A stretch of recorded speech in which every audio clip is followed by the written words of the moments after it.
Okay, this next video will be about making the powertrain, the part of the powered axle that will connect the axle to your power source. So in this case, my power source is just going to be my arm pulling.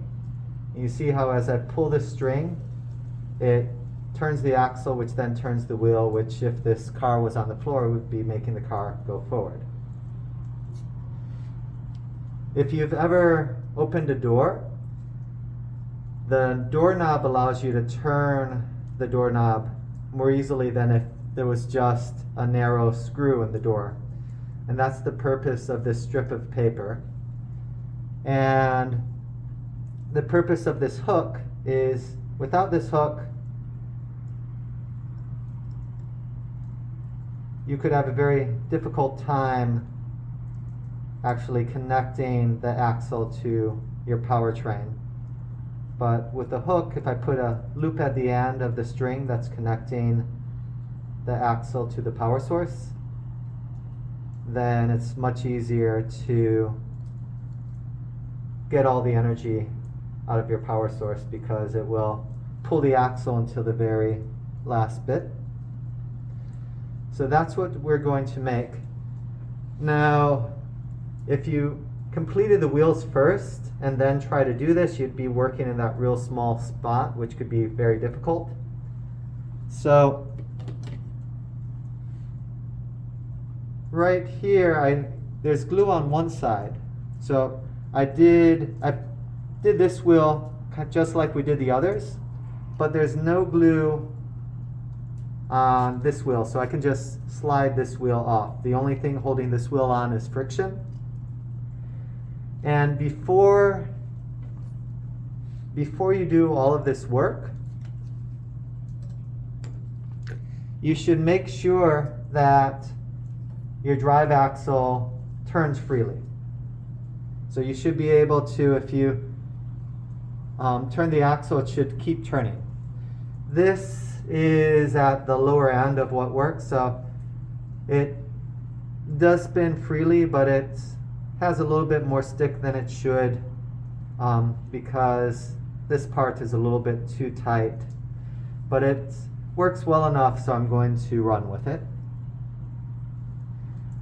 So now that I've confirmed that my the drive axle casing is doing its job, I'm going to take the unglued one off, and I'm going to put in my spacer to make sure that I'm not getting this too tight.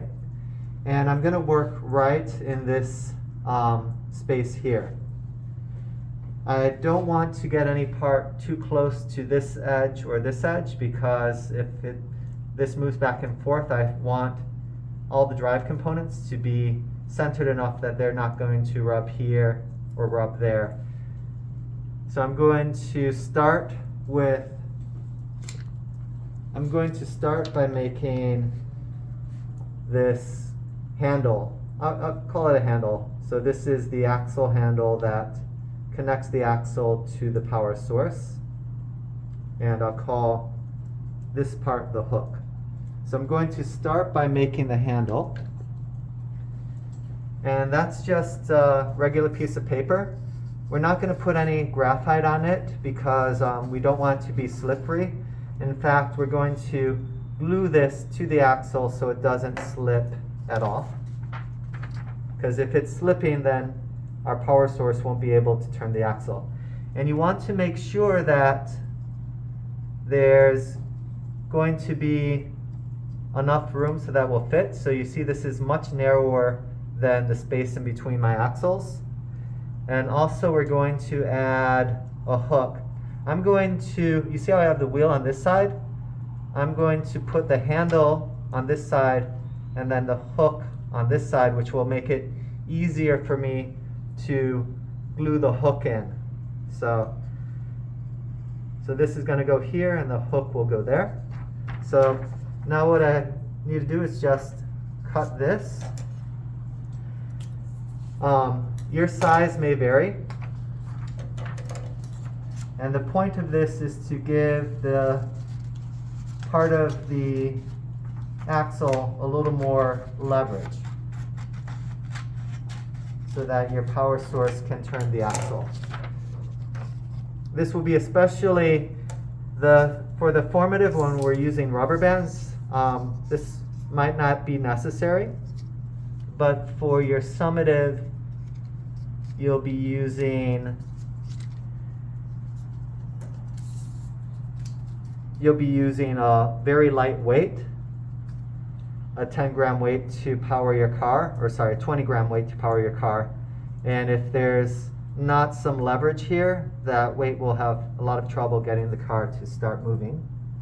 So I'm going to use this glue stick, and I should put something under the glue stick so I don't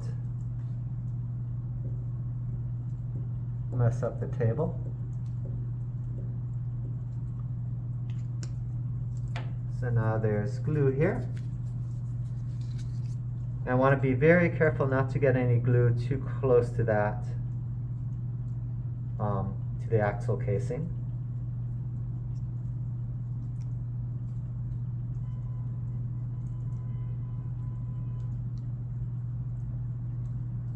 And it's also important that this is very tight with absolutely no space in it, because if there is, you'll have some unevenness in the axle, which will make it very difficult for your car to start.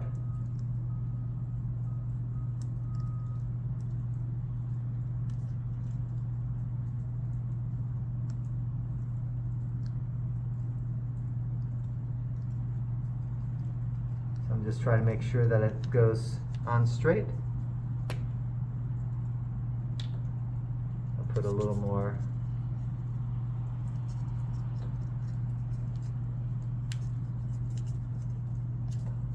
glue here and continue wrapping.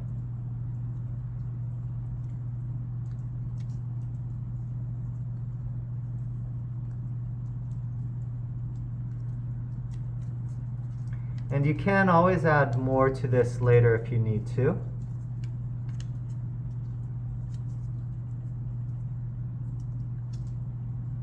And it's easier to put on than it is to take off, so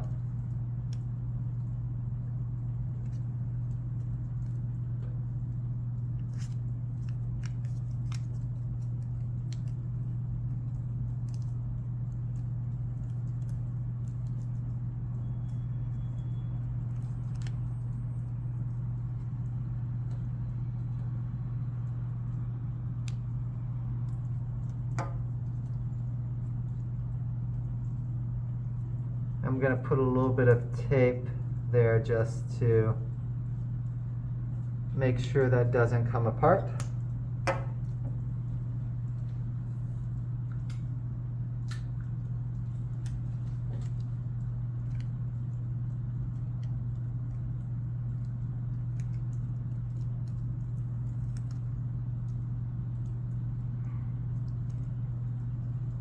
So you should be able to this should be perfectly round around the stick and have the same radius all the way around. If the stick is loose inside the handle, then it's not a good handle and you'll have to remake it. But this handle seems fairly secure. It can actually slip, so I'll need a little bit of extra glue. I'm going to use the hot glue for that. So at the same time that I'm putting the hook in place, I can also add some hot glue that will keep the handle from slipping. I'm going to clip off just the very tip of that handle, just so that it's not, that pointy end could actually break as this string goes past it, which I don't want.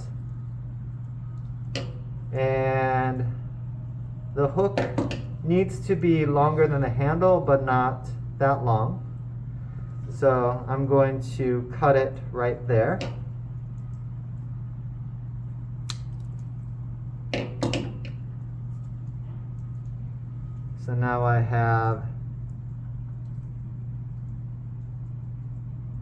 the hook, and I'll put some hot glue in place. This is both going to help make sure that the handle stays in place, as well as securing the hook. I want to make sure that I don't get any glue over to the other end of the axle casing. So I'm just going to put that handle in place, and then after it cools, I'll add a little bit more here just to keep it secured, because I don't want that hook coming off.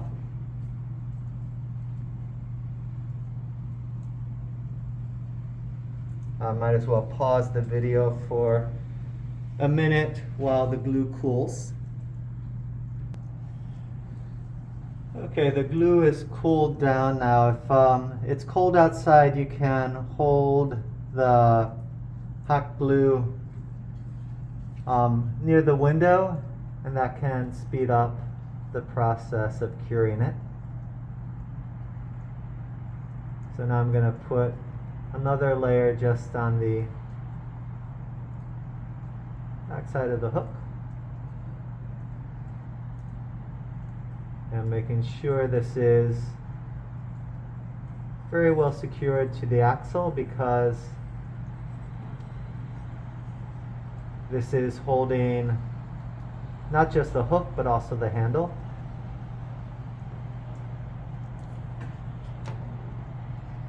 And I also need to make sure that the glue doesn't get over to the axle casing. So you see the glue is there and the axle casing is here, so there's plenty of room. So the next step, now that I have the hook in place and the handle is secured, is to just put the other wheel on. This is a similar process to what we did before.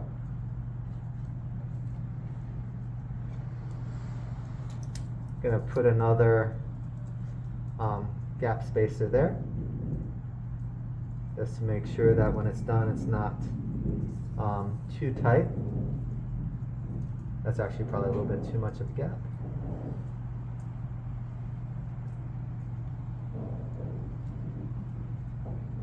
And before I glue the wheel, if you can get the wheel so that it's straight before you glue it, that will help.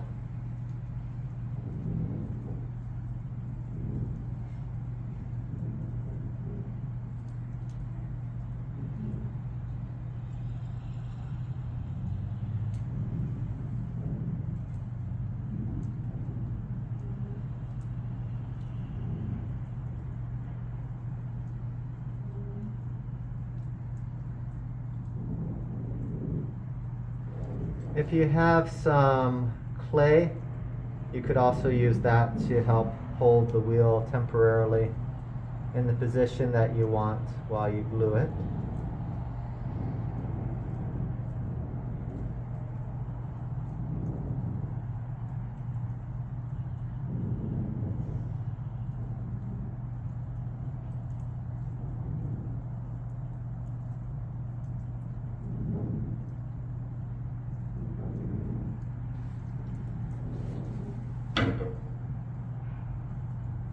That's close enough, so now I'm going to repeat that process of I start with a little bit of glue in the center, and then I drag it out into a strip.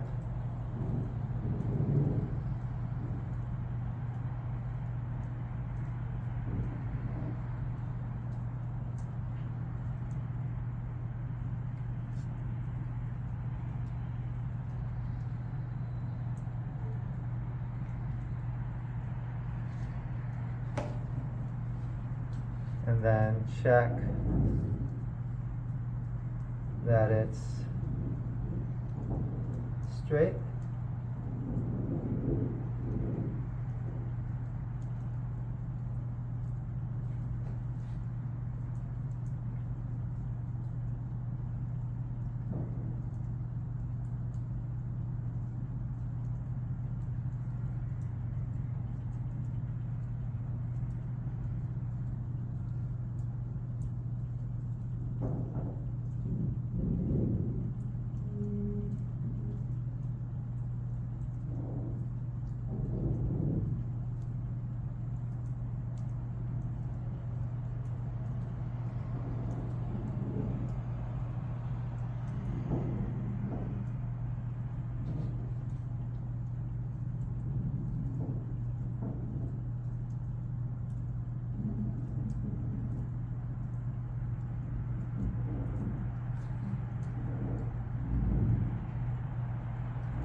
that looks fairly well aligned. A little bit of wobble, but not too much.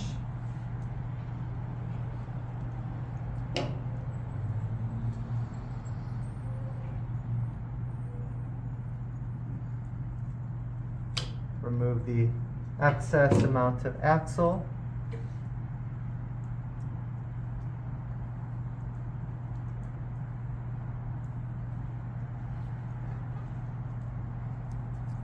And the spacers.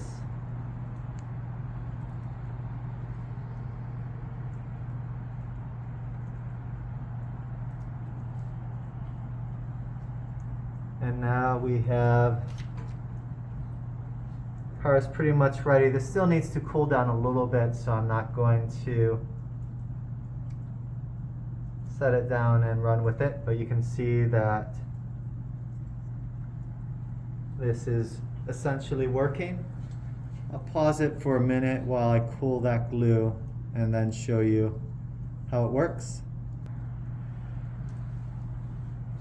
Okay, so now you can see this is pretty much done, and I can hook a string onto the hook, wrap it around the handle, and if I pull the string, the wheels turn and the car moves.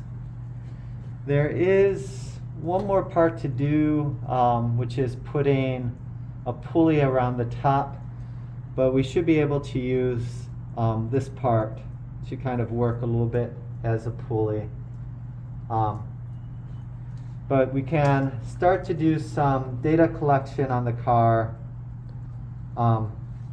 just like it is now before we add the power source.